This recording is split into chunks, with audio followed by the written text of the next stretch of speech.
Hey everyone, Mr. Sujano here. In today's video, we're going over the brand new code of conduct that has been proposed for the entire fighting game community. Let's get started. Alright, to kick things off, today the fighting game community code of conduct was revealed. I found out about the code of conduct through a tweet from Ultra David, who looks like they had a hand in making it. Now, I'm not going to go into the details about the terrible acts that inspired the code of conduct, because there are quite a few of them. The main one is the reason behind the cancellation of EVO 2020. If you're curious about it, just Google search it and there's more than enough information there. The code of conduct is a proposed set of rules to follow whenever you partake in pretty much anything relating to the fighting game community, whether it be a tournament online or in person, on a Discord, or even on Reddit. This code of conduct will increase in importance the more events and spaces that end up using it. For example, let's say 10 different tournaments use the code of conduct and you break it in one of them and it results in a ban. That ban could apply to the other 9 tournaments. On the other hand, let's say just one tournament uses this code of conduct and you violate a rule and get banned, but no other tournament does, so this really doesn't apply there. I mean, yes, the other individual tournaments could look at what you did and just decide you're banned anyway. So let's take a look at these proposed rules, and I'm willing to bet that the repercussions for breaking some of the rules will be far more serious than others. The first rule violation says engaging in assault, battery, physical harassment or abuse, or any other physical contact with any other person without their consent. To me, that's pretty self-explanatory. Don't touch someone if they don't want to be touched, and definitely don't harm them. The next violation is a little less straightforward, engaging in malicious bullying, baiting, trolling, or other non-physical harassment or abuse that rises to a level beyond commonly accepted FGC trash talking. I'm going to assume that this one will vary from event to event. It's basically know your audience, know what you're doing, and don't step over the line. The next violation states using or threatening to use a deadly or dangerous weapon except in reasonable defensive situations.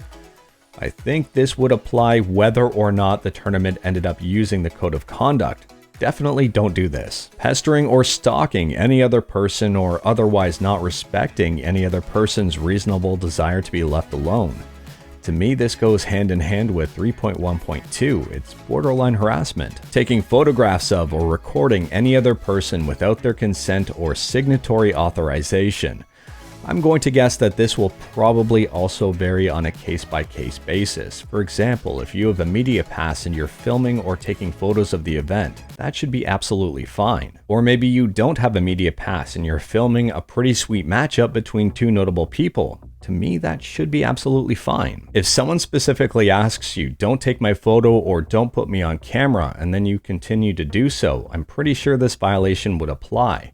And I think this violation would apply in conjunction with a few other violations, for example, pestering someone or even harassing someone. The next violation says engaging in discriminatory or hateful statements or behavior, including any based on race, color, ethnicity, nationality, citizenship, sex, sexual or romantic orientation, gender identity, religion, disability, neurodiversity, body size, or any other personal characteristics. To me, this one goes hand in hand with 3.1.2. Just be nice to people. Intentionally outing any other person's sexual orientation, gender, or other identities without their consent. Intentionally causing fear or distress in or maliciously abusing power over any other person. Disclosing confidential information or media, doxing, or sharing any personally identifiable information, or violating any other person's reasonable expectation of privacy. Intentionally entering off-limit areas in community spaces, also kind of trespassing. DDoSing, swatting, spreading malware, phishing, hacking into other person's accounts, or intentionally, recklessly,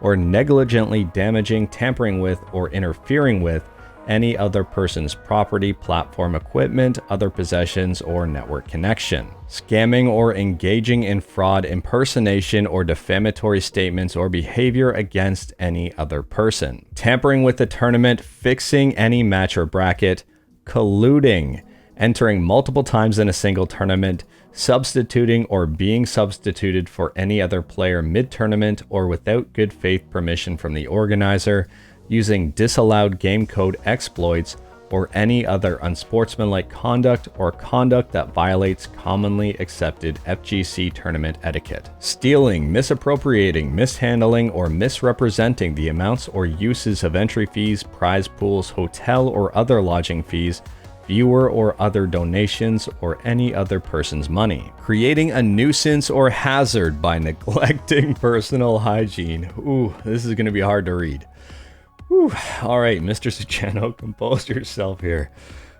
Creating a nuisance or hazard by neglecting personal hygiene, refusing to take appropriate hygienic or medical precautions, or engaging in or encouraging others to commit any hygienically or medically unsafe behavior. I can't believe this needed to be said.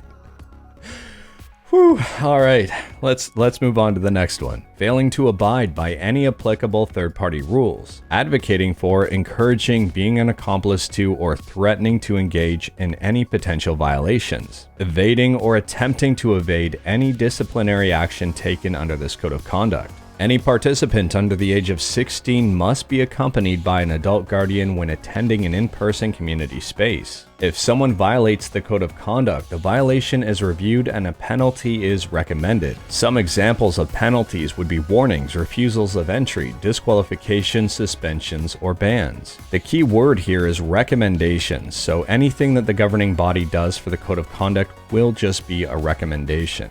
It will be up, for example, to the tournament organizer to act on those recommendations. I've seen a bunch of comments on Twitter, on Reddit, on Discord from people who are unhappy with the proposed code of conduct. On one hand, I can kind of see where these comments are coming from. I mean, people might be upset that the FGC is going to be overgoverned, and that kind of makes sense if you look at things from one angle. But looking at it from another angle here, and most of the code of conduct here, the rules that are laid out, are already implemented in a bunch of different tournaments. These are just really clarifying them. And at the end of the day, this is just a proposed code of conduct. It might change in the future. It might not be implemented. It might be implemented. There are a lot of unknowns here. Now, personally, I don't think many people are going to be affected by any of these rules. Most people already abide by them on a daily basis, let alone in a fighting game tournament. I think most people's experience in the fighting game community will remain relatively unchanged.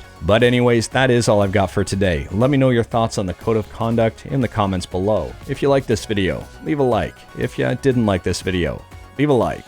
Hit that subscribe button, check out my other videos. Thank you everyone, take care.